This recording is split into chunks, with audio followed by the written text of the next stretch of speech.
इथे बघा इथे.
आज मला इथं सर्वप्रथम बोलवलं म्हणून अगोदरच आभार मानते. ते म्हणजे आमच्या वासनिकताई यांचे मनस्वी आभार की तुमच्याच अक्षरा एलिमेंटा कोऑपरेटिव्ह सोसायटीमध्ये मागच्या वर्षीपासून त्यांनी एक छान उपक्रम चालू केला की डॉक्टर बाबासाहेब आंबेडकर म्हणजे नेमकं काय आणि त्यांचा वैचारिक वारसा काय आहे तो आपण सर्व समाजात सर्व जनमानसापर्यंत पोहोचवला पाहिजे. म्हणून त्यांनी जो उपक्रम इथं सुरू केला त्याबद्दल त्यांचं विशेष कौतुक आणि त्याचा पहिलाच वक्ता तुमच्या सोसायटीमध्ये आणि ते देखील पहिला महिला वक्ता होण्याचा मान मला मिळाला. म्हणून पुन्हा एकदा तुमच्या सर्वांचे आभार मानते आणि कौतुक देखील करते. नेमकं बाबासाहेब म्हणजे काय याच्यावरच आज आपण चर्चा करणार आहोत. विद्वत्वंच नृपत्वंच नैव तुल्यं कदाचनं स्वदेशे पूज्यते राजा विद्वान सर्वत्र पूज्यते. म्हणजे असं म्हटलं जातं की राजाला फक्त त्याच्या देशामध्येच त्याच्या साम्राज्यामध्ये मान मिळतो, पण जो खरा बुद्धिवंत असतो जो खरा विद्वान असतो त्याला केवळ त्याच्या साम्राज्याचं त्याच्या देशाचं कोणतेही सीमेचं बंधन नसतं, त्याला पूर्ण जगामध्ये मान असतो. आणि खरोखरच असंच जगात बहुमान प्राप्त केलेलं व्यक्तिमत्व म्हणजे आपल्या समोर असणारे बोधिसत्व महामानव विश्वरत्न भारतरत्न डॉक्टर बाबासाहेब आंबेडकर.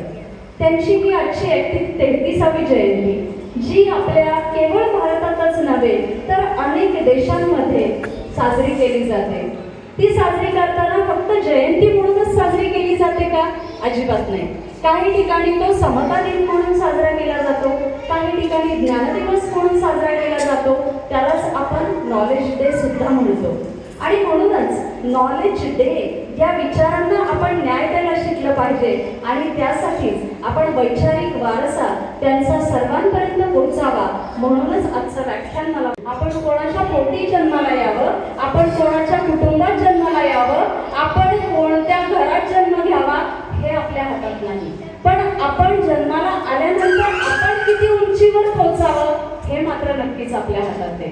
आणि म्हणून ती उंची आपण कशी गाठली पाहिजे त्याचे दाही दिशा कशा आपण उघड्या केल्या पाहिजेत, आपण त्या संधी कशा निर्माण केल्या पाहिजेत आणि निर्माण केलेल्या संधी आपण कशा आपल्या स्वतःसाठी जाणून घेतल्या पाहिजेत याचा खरं तर हा प्रयत्न आहे. आणि ती संधी घेत असताना स्वतः बाबासाहेब आंबेडकरांनी 35 डिग्र्या घेतल्या. जगातला एकमेव असा बायोडेटा आहे की ज्या व्यक्तीने 35 डिग्र्या घेतल्या. आज मी केवळ 12 डिग्र्या घेतल्या.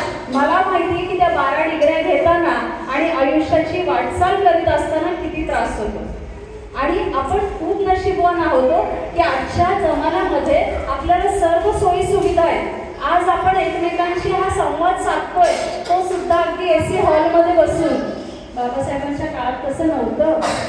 बाबासाहेबांचा काळ आपण बघणारच आहोत. इतका मुश्किल होता, पण त्या परिस्थितीत देखील त्यांनी जर 35 डिग्र्या संपादन केल्या असतील तर आज आपण काय करतो, आज आपण कुठं आहोत याचा प्रत्येकाने विचार करायला पाहिजे. आज माझ्याबरोबर अगदी मला वाटतं आबालवृद्ध आहेत, लहान मुलंही दिसत आहेत आणि इथे ज्येष्ठ व्यक्तीही दिसत आहेत. हरिवंशराय बच्चन यांची कविता आहे, लहरों से डरकर नौका पार नहीं होती. लहरों से डरकर नौका पार नहीं होती, कोशिश करने वालों की कभी हार नहीं होती.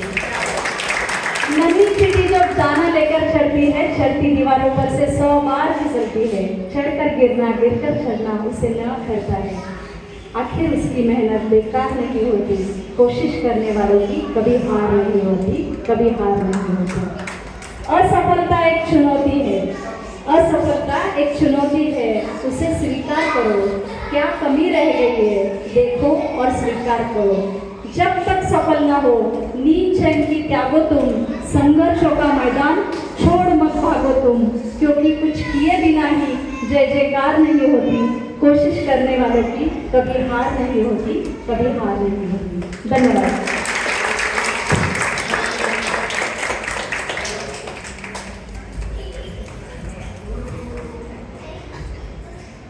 धन्यवाद डॉक्टर गवई. तुम्ही खूप मौल्यवान गोष्टी अगदी सोप्या शब्दात सगळ्यांपर्यंत पोहोचवल्या. बरेचदा असं होतं की आपण वाचतो पण त्याचा अर्थ कधी कळत नाही, पण ते तुम्ही आज एकदम सोप्या शब्दात सगळ्यांपर्यंत पोहोचवला. खूप खूप छान वाटलं. Thank you so much.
अमृताची आली फळे भीमा तुझ्या जन्मामुळे अमृताची आली फळे भीमा तुझ्या जन्मामुळे उद्धारली कोटी कुळे भीमा तुझ्या जन्मामुळे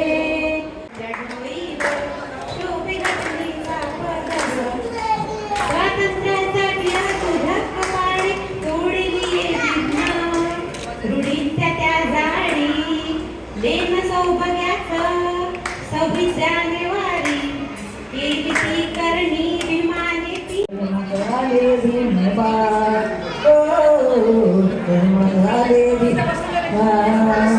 भीमाई माता प्रबुद्ध होता भीमाई माता